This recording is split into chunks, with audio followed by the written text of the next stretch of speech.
तुम्ही बोलायचं काय बघतोय आपण कोण व त्याचे प्रकार. कोण व त्याचे प्रकार. बघा शिष्यवृत्तीमध्ये आपल्याला भूमिती मधला सगळ्यात पहिला घटक आहे कोण व त्याचे प्रकार. बरोबर आहे. कोण व त्याचे प्रकार. मग एकूण किती कोण आहेत? किती? पटकन बोलायचंय. पहिला कोण आहे तो लघुकोण. बघा बरं लघुकोण. लघुकोण हा नेहमी 90 पेक्षा कमी मापाचा असतो. ह्या विद्यार्थ्याचे बघितले तुम्ही? येस. बघा याला म्हणायचं लघुकोण. लघुकोण लक्षात ठेवायला आहे ना व्ही लक्षात ठेवा. काय लक्षात ठेवायचं आहे? व्ही. मग तो कसा पण असेल बर खाली वर आडवा तिरपा व्ही. येस व्ही लक्षात ठेवायचं. हा आता हा कोण आहे?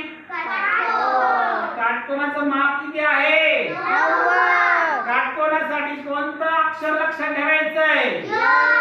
कोणतं ठेवायचंय? यल. यल मग कसा लक्षात ठेवा? असा ठेवा, उभा ठेवा. बरोबर.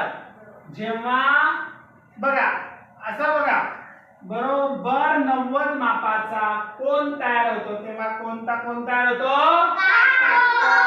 येस.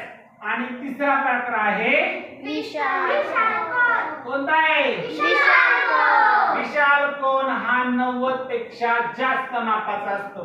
म्हणजे 90 पासून जेव्हा त्याचं डावीकडे त्याची माप वाढत जातं तेव्हा विशाल कोण तयार होतो. बघा बरं या दिशाने केला की विशाल कोण? हा म्हणजे कोण व त्याचे प्रकार एकूण 3 कोण आहेत.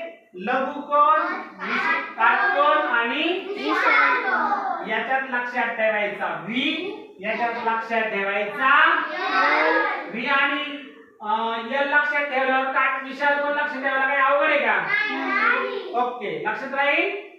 येस.